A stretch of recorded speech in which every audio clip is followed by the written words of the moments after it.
Hello everyone, welcome back to my channel Shweta Rajput versatile. तो guys, कैसे हैं आप लोग? आई होप आप सब बहुत अच्छे होंगे और मैं भी बहुत अच्छी हूं। गाइस, क्या आपको पता है झारखंड में एक जगह ऐसी भी है जहां पर 7 भाइयों ने मिलकर खाई थी अपने सगी बहन का मांस।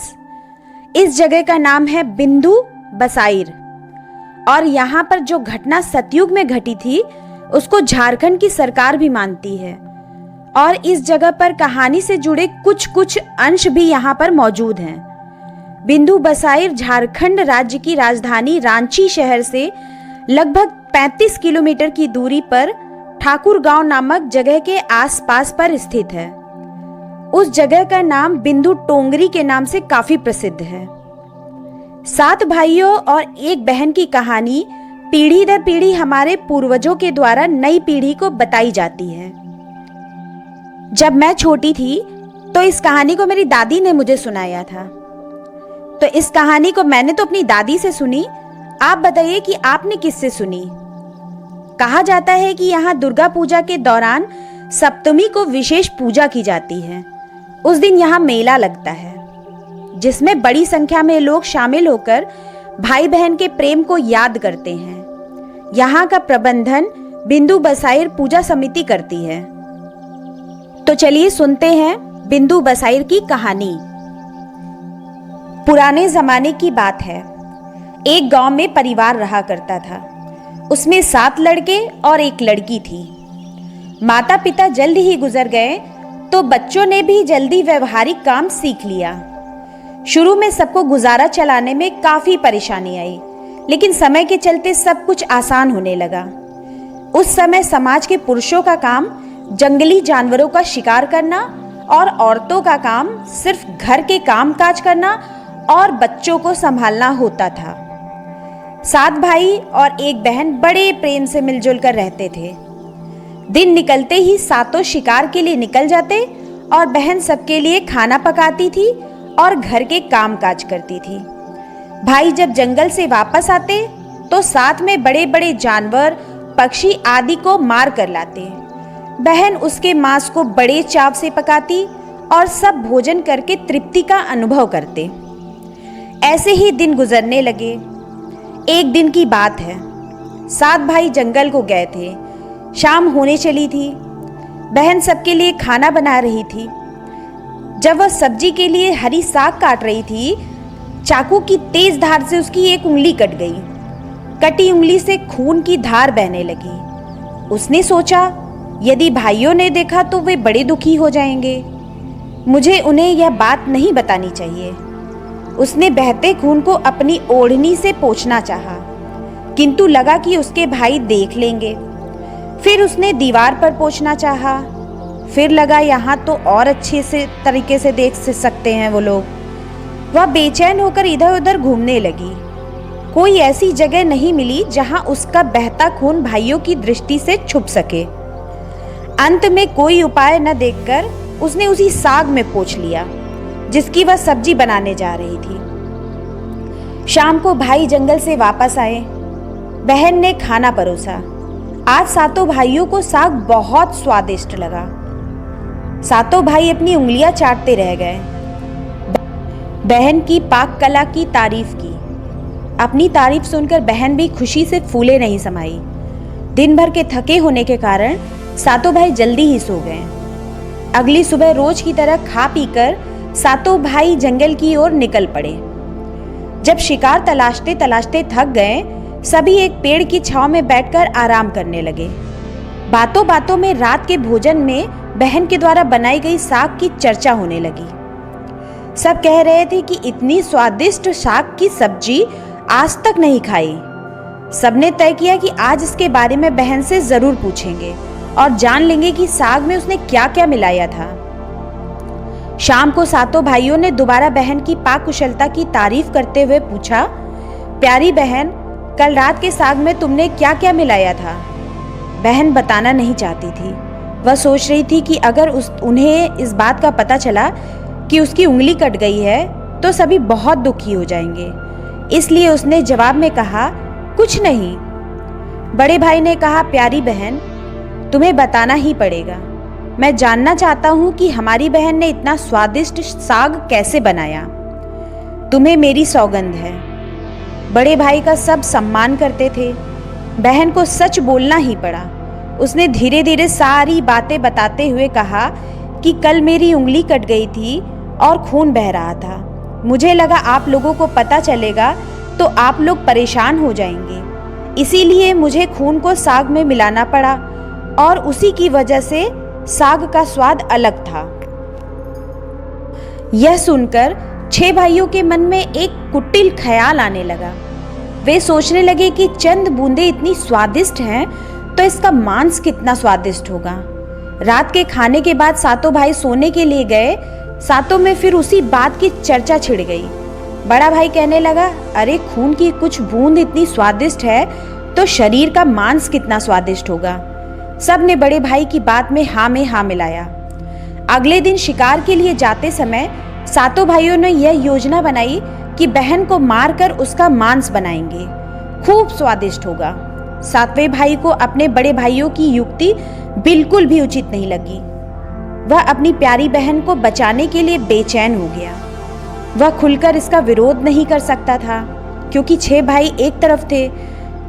शिकार करने के बाद सभी भाई ने मिलकर एक टीले पर 4 केंद के वृक्षों पर बांस के एक चांग यानी बांस के पट्टों से बना चबूतरे का निर्माण किया। उनकी योजना यह थी कि बहन को फुसला कर लाएंगे, तीर मारकर उसकी हत्या करेंगे और उसका स्वादिष्ट मांस खाएंगे। अगले दिन बड़े भाई ने बहन से कहा, प्यारी बहन, तुम बड़ी हो गई हो और शादी के लायक हो गई हो। मैंने तुम्हारे लिए एक सुंदर से वर की तलाश की है। आज हम उसका घर देखने जाएंगे। तुम्हें भी सज संवर कर हमारे साथ चलना होगा। बहन शादी की बात से बहुत खुश हुई। तुरंत तैयार होकर भाइयों के साथ चलने लगी। चलते चलते वह थक गई। वह बड़े भाई से पूछने लगी, मेरा ससुराल अब कितना दूर है? बड़ा भाई बोला, बस अभी पहुंचने वाले हैं। दूर से दिखाई दे रहे टीले के पास जो केंद के वृक्ष पर चांद दिखाई दे रहा है, वहीं पर जाना है। इस तरह उन भाइयों ने अपनी बहन को पूर्व से निर्मित 4 केंद के वृक्षों पर बने मचान के नीचे लेकर पहुंच जाते हैं, जिस पर अपनी बहन को यह झूठ बोलकर चढ़ने के लिए बोलते हैं कि इस मचान पर जंगली जानवर तुम पर हमला नहीं कर सकेंगे। हम लोग अभी जा रहे हैं, कुछ देर में वापस आते हैं। इस प्रकार सातों भाई अपनी बहन को मचान पर बैठाकर अपना अपना धनुष लेकर शिकार करने का ढोंग करके चले जाते हैं। बहन को आभास तो हो ही जाता है कि उसके भाई कुछ तो साजिश किए हैं, तो उसको शंका हो जाती है कि उसको मारना चाह रहे हैं, ऐसा कुछ। तो आभास होने के बाद भी लेकिन वो वहाँ से भागती नहीं है, वो वहीं पे रहती है। वो सोचती चलो कोई बात नहीं, मारने दो इनको। वहीं दूसरी तरफ उसके सभी भाई केन के वृक्ष पर बने मचान की कुछ दूरी पर स्थित टोंगरी जैसे कि छोटा पहाड़ पर अपने धनुष बाण के साथ पहुंचते हैं और एक चट्टान पर बारी बारी से अपने बाणों को तेज धार प्रदान करते हैं। जी हाँ, ये वही चट्टान है जहां उन्होंने अपने तीर को धार दिया था। उसके बाद टोंगरी के ऊपर सबसे पहले बड़ा भाई अपने तीर से अपनी बहन को मारने के लिए निशाना साधता है। तो इधर से उसकी बहन अपनी मातृभाषा में करुण स्वर में गीत गाने लगती है। मारो मारो भैया, छाती में लक्ष्य करके, भैया छाती में लक्ष्य करके, तुम्हारा तीर तुम्हारा धनुष जंगल को जाएगा भैया। मारो मारो भैया, छाती में लक्ष्य करके, भैया छाती में लक्ष्य करके, तुम्हारा तीर तुम्हारा धनुष जंगल को जाएगा भैया। भैया ने कठोरता दिखाते हुए तीर चलाया, पर उसका निशाना विफल हो गया। इसी तरह 5 भाइयों ने भी तीर चलाया और उसकी बहन ने पहले वाले की ही तरह गाना दोहराया, पर 5 भाइयों का भी पहले ही वाले की ही तरह जो है निशाना विफल हो गया। इसी तरह 6 भाई अपनी बहन को मारने में विफल हो गए।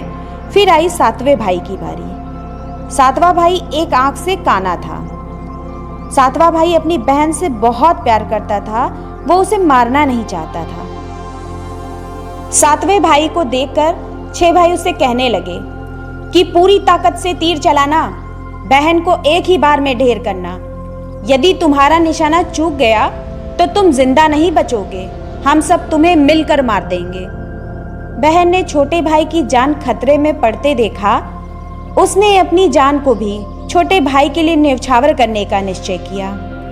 उसने छोटे भाई के निशाने के समय उसने फिर से अपनी मातृभाषा में करुण स्वर में गीत गाया। मारो मारो भैया, छाती में लक्ष्य करके भैया, छाती में लक्ष्य करके, तेरा तीर मेरी छाती भेद जाए। मारो मारो भैया, छाती में लक्ष्य करके भैया, छाती में लक्ष्य करके, तेरा तीर मेरी छाती भेद जाए। उधर सातवां अर्थात छोटा भाई अपने मन में सोच रहा था कि मैं अपनी छोटी बहन को नहीं मारूंगा, अर्थात तीर का निशाना वो गलत डायरेक्शन में चलाने की कोशिश करता है, परंतु वो एक आंख से काना था, इसीलिए वो तीर गलत दिशा की वजह बहन के मर्म पर जाकर लग गया और वह दर्द से तड़प उठी। कुछ देर छटपटाने के बाद उसके प्राण पखेरु उड़ गए। छोटे भाई ने ना चाहते हुए भी छोटी बहन का खून उसी के हाथों हुआ। फिर अब बात आती है कि उसकी बहन को कैसे काटा जाए। वे सोचते हैं कि अगर उनका छोटा भाई वहां पर रहेगा तो काटने नहीं देगा, तो वो उसे छोटे भाई को छोटी सी रस्सी देकर लकड़ी लेने के लिए भेजते हैं, ताकि थोड़ा ज़्यादा समय लगेगा और वे अपना काम अच्छे से कर पाएं। तब वो छोटा भाई चला जाता है और वहां जाकर रोने लगता है। तभी एक सांप उसके सामने आता है और पूछता है क्या हुआ। तो वो कहता है मेरे भाइयों ने मुझे लकड़ी लेने के लिए भेजा है और रस्सी इतना छोटा है कि मैं लकड़ी ले भी नहीं सकता, और जल्दी नहीं गया तो वहां पर मेरी बहन को काट दिया जाएगा। फिर सांप बोलता है मत रो, मैं रस्सी बन के तुम्हारे लकड़ी में लपेट जाता हूँ और तुम लकड़ी लेकर उस स्थान पर जल्दी से पहुँचो, उसके बाद मैं वापस आ जाऊँगा। फिर जब वो छोटा भाई लकड़ी लेकर वहाँ पहुँचता है तो उसके सारे भाई ये देखकर आश्चर्यचकित हो जाते हैं कि ये छोटी सी रस्सी में इतना सारा लकड़ी कैसे लेकर आ गया। फिर थोड़ा और देर होने के लिए अब वे उसे घड़ा को छेद करके पानी लेने के लिए भेजते हैं। वो जाता है फिर कुआं के पास, यानी कुआं उस समय डोभा कहते थे, कुआं को डोभा भी कहते हैं, वहां पे जाकर रोने लगता है। ये सब देखकर कुआं का मेढक पूछता है क्या हुआ, क्यों रो रहे हो। फिर वो वही बात बताता है जो उसने पिछली बार सांप को बताई थी। तब मेढक बोलता है मत रो, मैं तुम्हारे घड़े के छेद में चिपक जाता हूँ, तुम जल्दी से पानी ले चलो, फिर मैं वापस आ जाऊँगा। लेकिन तब तक बहुत देर हो चुकी थी। उसके भाइयों ने उसकी बहन को काटकर सब्जी पका लिया था, तब तक वो पका चुके थे सब्जी। अब आती है खाने की बारी। खाने में भी वो छोटा भाई नहीं खाता है। मांस की जगह वो केकड़ा और मछली खाता है, जो कि वो दिन में पकड़ा था जब पानी लेने के लिए गया था तब, क्योंकि वो अपनी बहन का मांस खा नहीं सकता था। छोटे भाई को छोड़कर बाकी सभी भाइयों ने छोटी बहन का मांस बड़े चाव से खाया। खाने के बाद जो जूठन बचता है और शरीर के अन्य भाग जैसे सिर, नाखून, पंजे आदि को छोटे भाई को साफ करने को कहा। छोटा भाई ये सब हड्डियां उठाकर एक गड्ढा में यानी टीला खोदकर उसमें डालकर मिट्टी से ढक आता है। कुछ समय बीतने के बाद उस स्थान पर बांस का एक पौधा उगाया। धीरे धीरे वहां बांसों का झुरमुट बन गया। एक बार कहीं से एक संत आए और उसी बांस की झुरमुट तले छुपकर मल त्याग करने लगे। उसी समय आकाशवाणी हुई, संत दुर्गंध आ रही है, संत दुर्गंध आ रही है। बार बार यह आकाशवाणी सुनाई देने लगी तो संत झटपट उस स्थान को साफ किया। संत ने उस स्थान को साफ कर दिया। उन्होंने झुरमुट में से एक बांस काटा और उसे अपने साथ ले गए। उस बांस से उन्होंने एक केंद्रा यानी एक प्रकार का पुराना वाद्य यंत्र था जिसे बजाते थे लोग पुराने समय में, बनाया। वे उसे बजा बजा कर दिन भर लोगों के घर जाकर भिक्षा मांगते थे और बदले में खूब सारा उपहार देते थे। एक दिन संत भिक्षा के लिए बड़े भाई के द्वार पर गए। तब तक 6 भाइयों का विवाह हो चुका था। सभी अलग अलग रहने लगे थे। केवल 7वां कुंवारा था। ज्यों ही संत ने बड़े भाई के आंगन में कदम रखा, त्यों ही संत का केंद्रा से धुन कुछ इस प्रकार निकला, ना बाज रे केंद्रा, ईतो तोर दुश्मन का घर लागे। जब बड़े भाई ने केंद्रा से ये धुन सुना तो वो समझ गया और डर की वजह से अपनी पत्नी से तुरंत भिक्षा देकर उस संत को भेजने के लिए कहा, क्योंकि उसको डर था कि कहीं वहाँ के लोग ये न जान जाएं कि उसने अपनी बहन की हत्या की है। इसी तरह एक एक करके 6 भाई के घर जाता है, लेकिन किसी के घर में वो केंद्रा नहीं बजता है और उस केंद्रा से वही धुन निकलती है, ना बाज रे केंद्रा, ईतो तोर दुश्मन का घर लागे। लेकिन जब वो काना भाई, जो कि सबसे छोटा था, उसके घर जाता है, तब वो केंद्रा बजने लगता है और उससे ये धुन निकलता है, बाज बाज रे केंद्रा, ईतो तोर छोटका भाई का घर लागे। छोटा भाई ये धुन सुनकर समझ जाता है। छोटा भाई भी संत को भिक्षा देता है और जब तक संत जो है छोटे भाई के दरवाजे तक पहुंचा था तब तक काफ़ी लेट हो चुका था, शाम हो चुकी थी। तो जिसकी वजह से फिर वो संत रात हो जाने के कारण उसी काना भाई के घर रुक जाता है। काना भाई संत को आदर पूर्वक भोजन और जलपान कराता है और संत से उस केंद्रा के बारे में पूछता है। तब संत उसे बीते दिनों की सारी बातें बता देता है। फिर छोटे भाई ने संत से केंद्रा उसे देने की प्रार्थना की, तो संत ने उसे छोटे भाई को सौंप दिया। संत के चले जाने के बाद छोटे भाई ने केंद्रा को अपने बिस्तर के सिरहाने की तरफ एक साफ सुथरे स्थान पर धूप दीप जलाकर सम्मान के साथ रखा। कुछ दिनों के बाद छोटे भाई के घर में परिवर्तन दिखाई देने लगा। जब भी वह काम से लौटकर घर आता, सारा घर साफ सुथरा पाता। जब रोज रोज यही बात दोहराने लगी तो छोटे भाई ने अपने भाभियों के घर जाकर पूछा, मेरी गैर हाजिरी में आप लोग मेरा घर साफ करते हैं क्या? सभी ने जवाब दिया, हमें अपने घर के कामकाज से फुर्सत नहीं है, तुम्हारा घर कैसे साफ करती। छोटे भाई ने निश्चय किया कि आज वह छुप कर देखेगा कि उसका घर कौन साफ करता है। वह घर से बाहर जाता है और छुपकर देखने लगता है। घर सुनसान होते ही घर में रखी उस केंद्रा से उसकी बहन की शक्ल की एक लड़की निकली।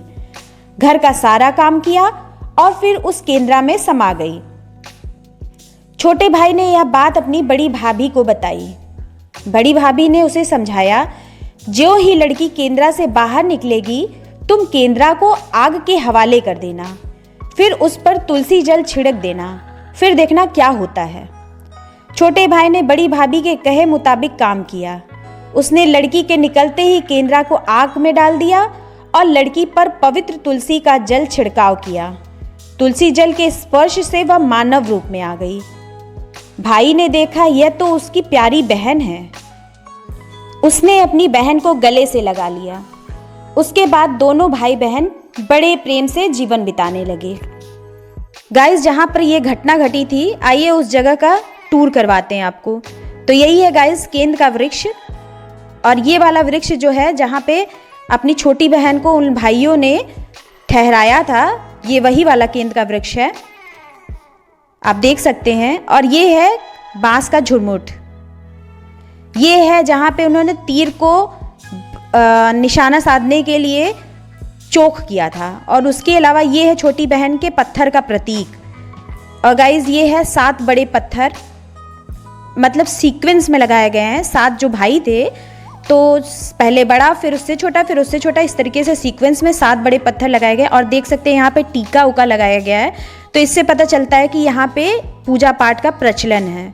और गाइज ये आपको दिख जाएगा यहाँ पे, यहाँ का एड्रेस मेंशन किया हुआ है इस पे।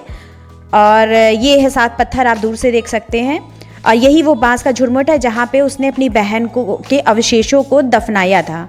तो वहाँ बांस का पेड़ निकल गया था। तो यहाँ पे भी आप चुनरी लटकी हुई देख रहे होंगे, तो चुनरी जो है पूजा पाठ होती है तभी लटकाई गई होगी। और ये वो कुआं है जहाँ पर वो जाके रो रहा था जब उसके भाइयों ने उसे पानी लाने के लिए भेजा था। गाइस, मैं आशा करती हूँ कि हमारे द्वारा दी गई जानकारी 7 भाई और उनकी एक बहन की कहानी आप सभी को बहुत ज़्यादा पसंद आई होगी। हमारे इस वीडियो को अपने फेसबुक, व्हाट्सएप, इंस्टाग्राम पर ज़रूर शेयर करें। आप हमारे चैनल को ज़रूर सब्सक्राइब करें जिससे हमारे लेटेस्ट वीडियो की नोटिफिकेशन आपको तत्काल मिल सके। तो गाइज़, यही मैं अपना वीडियो समाप्त करती हूँ। मिलते हैं नेक्स्ट वीडियो में, तब तक के लिए बाय बाय।